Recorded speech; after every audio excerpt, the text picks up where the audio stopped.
sondage qui a été conduit sur un échantillon de 2000 personnes et de 7 échantillons régionaux, de l'Alsace en passant par la Bretagne, la Provence, etc., révèle des tendances lourdes, qui sont la montée en puissance du sentiment régional, le rejet du centralisme parisien, et là je pense que tout le monde sera d'accord avec moi, et l'appui massif aux revendications linguistiques et culturelles de la population française.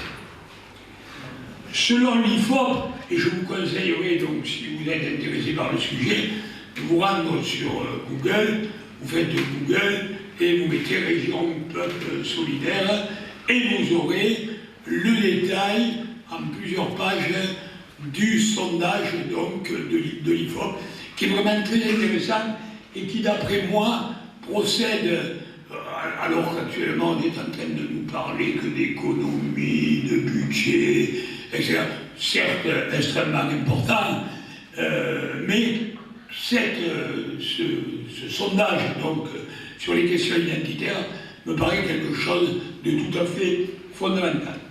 Donc selon l'IFOP, 68% des Français estiment que les collectivités locales n'ont pas assez de pouvoir, soit une progression de 18 points par rapport à 2012. La précédente enquête de Région et Peuple Solidaire datait de 2012. L'attente est claire, c'est transférer des compétences, renforcer le rôle des régions et desserrer l'emprise de Paris sur la vie quotidienne. Dans le détail, 71% des Français se disent favorables à un ample renforcement du pouvoir régional. 71% des Français. Je ne parle pas de droite, de gauche, d'Occitanie, d'Alsace, non, des Français. Quand on sait que Français actuellement, ça ne peut plus dire grand-chose, et puis sur les 100% de Français, combien y en a-t-il qui ne sont pas des Français de souche, de vrais Français, hein? Ça veut dire que vous avez, d'ailleurs les pouvoirs publics sont incapables de nous dire combien on est et comment ils sont répartis dans ce pays, mais bon, on peut considérer qu'au moins, et je vais vous faire hurler, par la faiblesse de mon chiffre, il y a au moins 10 millions d'allogènes en France. Hein, et quand je dis 10 millions, je suis très large, très large.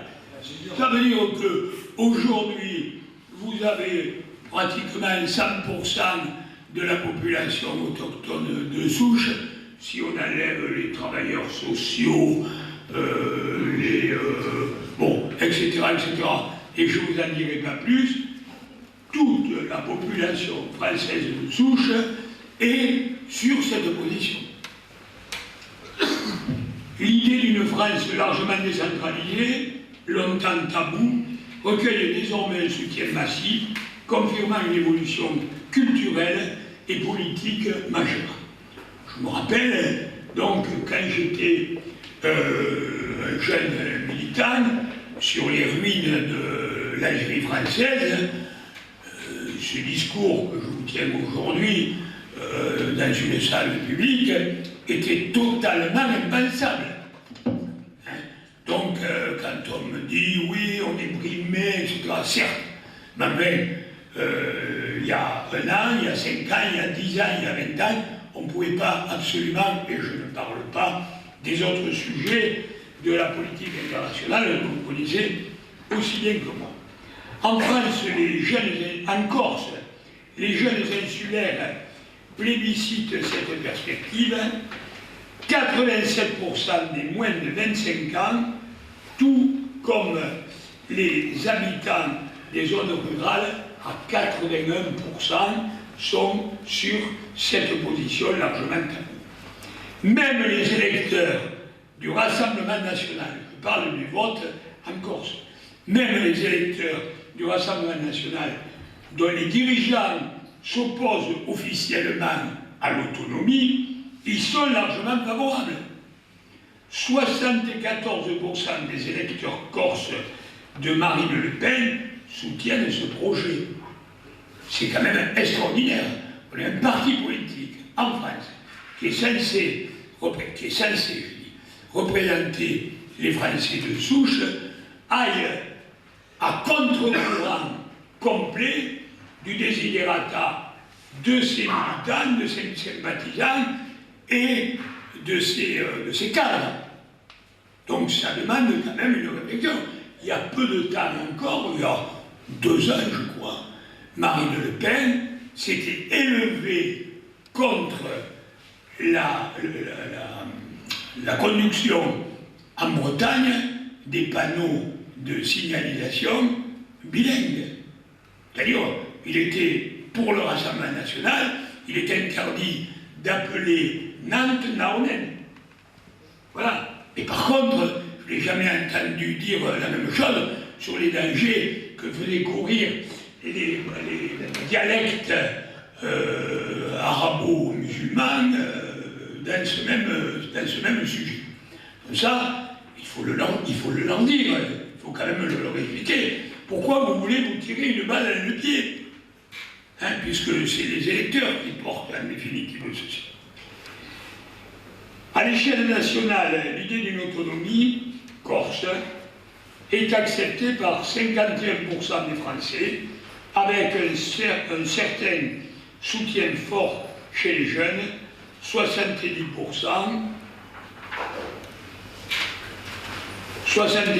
des moins de 25 ans. Ce chiffre stable depuis 2022 confirme que la société française est prête à envisager une évolution institutionnelle profonde. Au-delà de la Corse, d'autres régions expriment avec force leurs aspirations. Alsace, 80% des Alsaciens veulent sortir du Grand Est et recréer une région Alsace à part, entière, contre 68% en 2019. Je signale qu'il faut être quand même un peu tordu, comme un énarque, un technocrate ou un politicien du Parti socialiste, pour, dans la dernière réforme institutionnelle de Hollande, pour rassembler l'Alsace avec la Lorraine, la Moselle et la Champagne. Hein? L'Alsace était une des régions qui fonctionnait le mieux, qui était la plus riche de France, et donc on a voulu la rentrer dans un conglomérat absolument informe. La Bretagne, 48% des Bretons sont favorables au rattachement de la Loire-Atlantique, un chiffre en hausse depuis 2012, plus 7 points. En Savoie au Pays Basque, on est exactement sur la même position. Ces résultats montrent que les revendications régionalistes ne sont pas marginales, mais s'inscrivent dans le temps long avec une progression régulière des soutiens. La question linguistique, longtemps considérée comme conflictuelle, bénéficie aujourd'hui d'un consensus massif. 77% des Français soutiennent la reconnaissance officielle des langues régionales, 64% sont favorables à la co-officialité, 64% sont favorables à la co-officialité, 84% soutiennent l'enseignement de l'histoire régionale en complément de l'histoire nationale et 81% veulent que chaque élève puisse apprendre une langue régionale. Si le soutien aux langues et à la culture illustre une volonté de reconnaissance identitaire, le rejet du centralisme parisien est tout aussi frappant. 90% des Français estiment que l'État central, auquel début, est trop déconnecté des réalités locales. Et ça, le gouvernement ne s'en rend pas compte. C'est l'omerta. On se ferme les yeux.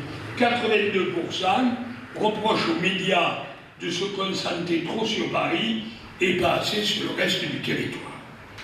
Cette défiance généralisée transcende les clivages politiques et générationnels. Elle traduit une fracture durable entre le centre et la périphérie, voire par exemple les travaux de Guillaume Guilly sur cette question de la France périphérique. Le dernier enseignement de l'enquête concerne le sentiment d'appartenance. 27% des Français se sentent principalement, ça veut dire en première place, attachés à leur région, contre 23% en 2011. Ce chiffre grimpe à 57% en Corse, 47% en Bretagne, 42% en Alsace et 41% au Pays Basque. Comme le souligne François Croix de l'IFOP, le régionalisme n'est plus une revendication marginale ou folklorique.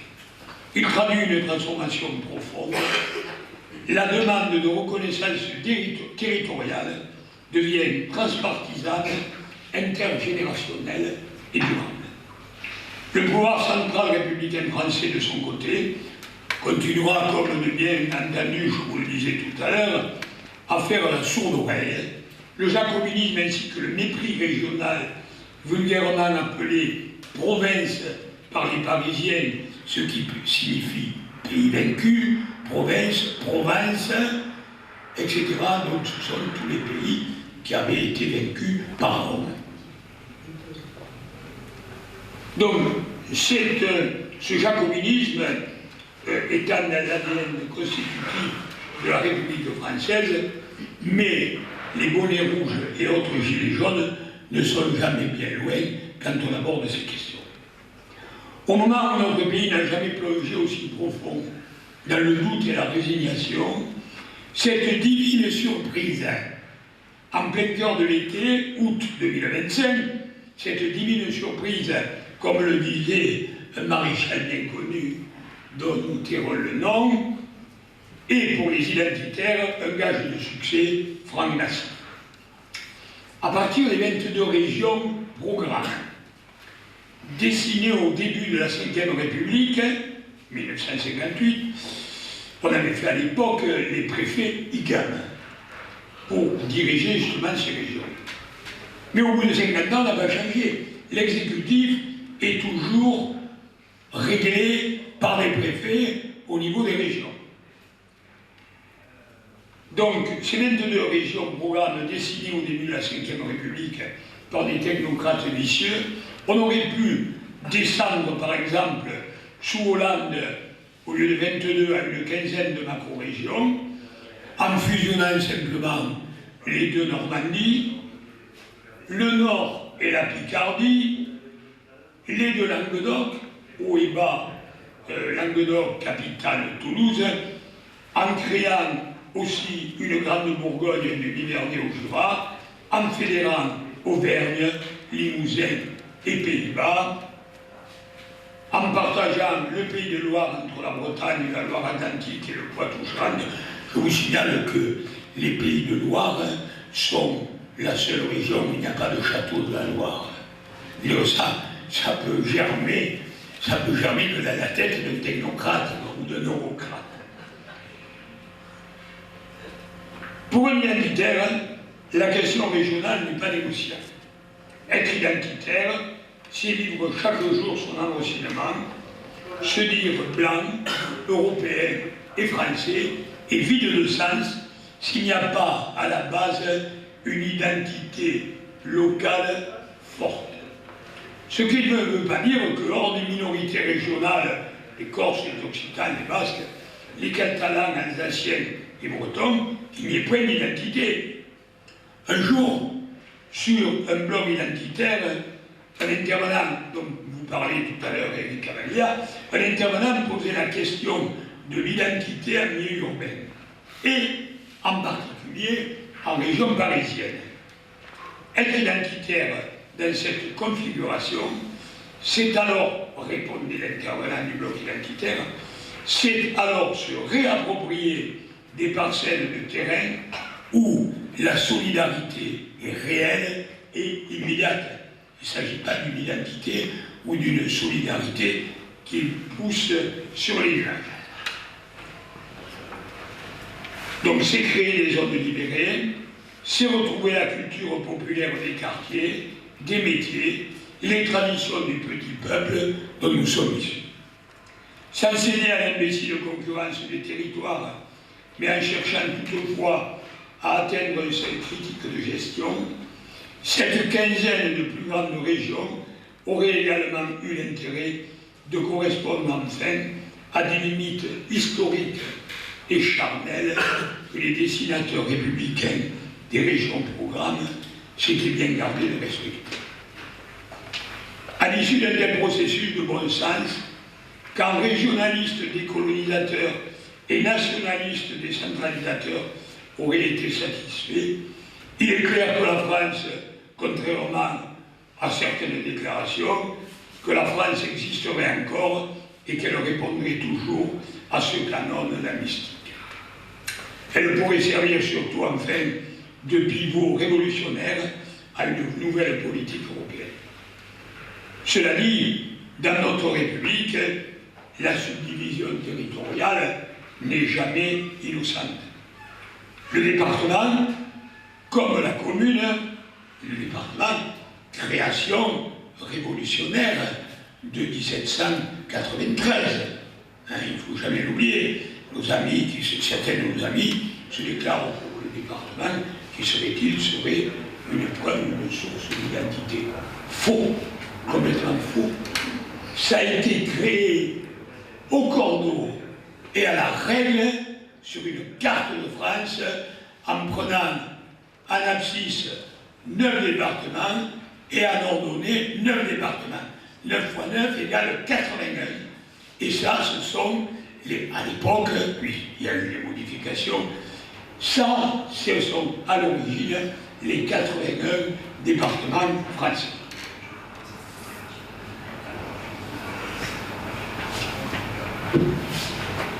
Le département comme la commune sont avant tout des instruments policiers de quadrillage, le maire étant par exemple, on le dit trop souvent, un officier de police judiciaire avant d'être un potentat clientéliste. Dans ces conditions, pourquoi conserver le département et notre myriade de communes, si ce n'est pour représenter localement l'État? La France est de notoriété le pays qui compte le plus de communes en Europe, avec, au dernier recensement, 35 000 communes pour 69 millions d'habitants, ayant le triste privilège de compter à elle seule 40% des communes de l'Union européenne. Et quand même, en France, on est toujours les champions de tout. Et là, on est les champions de la connerie. Voilà, à côté de moi, il y a un petit village qui s'appelle Sébastien-Martial. C'est... bon, peu importe. Il est tellement petit que tu en oublies. Pardon? Il est tellement petit que tu en oublies. Il est tellement petit que je ne peux pas la rappeler. Il compte 20 habitants. La commune compte 20 habitants, c'est une commune. Il y a un conseil municipal. Voilà. Non mais, il y a plus de conseillers municipaux que d'habitants. Voilà, non mais c'est tout l'affaire. Chacun sait que les communes trop petites sont le contraire de l'espace démocratique serein, puisque dans une commune française, notamment rurale, le seul pays, et vous pouvez comparer par ce qui se passe chez vous, le seul paradis que la République soit jamais parvenue à construire est celui de la surveillance des voisins, de la chicane, de la gloriole ridicule des élus, du clanisme, de la corruption secrète et des violents conflits d'intérêts. Le bon sens exigerait de fixer un seuil à 1000 habitants pour conserver une mairie avec l'adage bien connu: une commune, une école, une école, une commune, tout en laissant ouvertes dans les petits villages fusionnés des annexes traitant des questions d'état civil, de cadastre ou d'affichage public. Aussi, pour ceux qui ne sont pas dupes de la religion de la commune et du département, pourtant si chère aux politiciens républicains qui n'hésiteront jamais à pétitionner avec de l'argent public pour les conserver, il va de soi qu'un nouvel échelon local doit être inventé. Celui-ci devrait être assez petit pour gérer au plus près tous les services de proximité, et il devrait être assez grand pour englober et dissoudre le millefeuille administratif des subventions locales constituées actuellement des communautés de communes, cantons, civons, districts, arrondissements, et j'en oublie, et dorénavant 22 métropoles comprenant environ 20 millions d'habitants, soit un ratio de près de 32%. À 2 ou 3 près, si l'on écarte la région parisienne, ces métropoles se situent en général sur les côtes. Suivez mon regard, c'est là où les bateaux arrivent et on sait ce qu'ils transportent.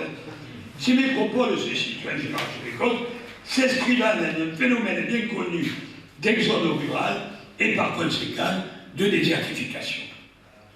On connaît à la Ligue du Midi la fameuse diagonale verte, large bande qui se développe sur plusieurs centaines de kilomètres et sur une longueur d'environ 1000 kilomètres et qui va de la frontière du Luxembourg jusqu'à celle des Pyrénées. En effet, l'empilement administratif, souvent dénoncé, explique pour une part l'étouffement de l'ancien bien commun, aujourd'hui rongé par le clientélisme à multiples strates, dans lequel s'enfonce doucement la République en perdant en même temps toute forme de considération de la part de ses sujets. Il est vrai que quand on va au café du commerce, c'est la première chose qu'on entend, c'est-à-dire la gabegie et l'inefficacité du personnel politique et de leur strate administrative. Osons affirmer, après cet inventaire, que l'échelon idéal, c'est le pays, le pagus des Romains, qui sont à peu près entre 600 et 900 sur le territoire national. Le Montpelliérain, le Narbonnais, le Couserans, la Camargue, la Cévennes, etc. Voilà ce découpage, qui n'est pas un découpage donc arbitraire et administratif, et donc soit 1 million d'habitants à la louche, s'ajoutant à une centaine de villes importantes, créant une agglomération métropole. Et je vous signale, en ce qui concerne donc le pays, le pagus, c'est cette géographie de pays s'inscrit en totalité dans l'existence des diocèses. Voilà, c'est-à-dire que ces pays représentent donc les diocèses. La région est donc, et alors, donc les diocèses qui avaient été créés par l'Église catholique et qui ont 1000 ans d'existence, mais auparavant par les tribus celtiques, les tribus romaines, les Visigoths, les Romains, etc., etc. Donc on a un découpage identitaire dans notre pays qui a tenu pendant des milliers d'années, depuis que le premier berger transhumant s'est installé sur les contreforts des Cévennes, sur le Larzac et sur le Cosne de Blandas. La région est donc compatible en théorie avec l'État national. Encore faut-il savoir sous quel régime politique vit cet État central. si c'est pour la République 5e d'aujourd'hui ou 6e de Mélenchon, la région sera toujours suspecte et bridée. Si c'est sous un régime national teinté de racisme, la région décentralisée revivra, et si c'est un régime foncièrement identitaire, la région finira par devenir le socle même de la vie nationale. Quoi qu'il en soit, toute forme de république française s'opposera toujours mécaniquement au régionalisme politique par simple effet de culture historique spécifique. Pour ces raisons, être régionaliste en France, c'est alors refuser radicalement la République jacobine, et c'est au moins tendre la main aux nationalistes maurassiens qui n'ont pas les mêmes vices centralisateurs ni le même imaginaire totalitaire que les républicains. Sans forcément souscrire totalement à Julius Evola qui écrivait à ce sujet, alors que le nationalisme jacobin se borne à expliquer quelque chose de simplement naturaliste asservi au sang, à l'espace, au temps et à l'histoire, au sang restreint et plébéien, la monarchie est l'expression d'une force de qualité bien différente qui donne à la nation une civilisation non plus collective et matérialiste, mais spirituelle. De ce fait, on pourrait se demander si la royauté n'a pas représenté au fil des siècles l'élément supranational immanent au sein d'une nation. Il faut bien convenir avec le philosophe de la tradition que les monarchistes ont toujours consacré une part importante de leur corpus idéologique au régionalisme, au point que celui-ci semble faire partie de leur préoccupation première. Alors que ce n'est jamais évidemment le cas chez les révolutionnaires républicains, pour qui le régionalisme ne saurait être qu'une concession faite à contre-cœur. Aujourd'hui, que les anciens contraires sont anéantis par le chaos et l'apparition de nouvelles fractures, seule la région identitaire peut redonner de la chair à la France. Et les régionalistes, comme les patriotes et souverainistes, ont désormais enfin le même intérêt à retrouver ce sang du sol qui nous sauverait tous. Ce que la France a blessé et ce que la France transcende encore. Souvenons-nous alors de la phrase du maître Robert Laffont: l'autonomisme moderne est le contraire d'une revendication maniaque d'indépendance. Merci pour votre attention. Alors,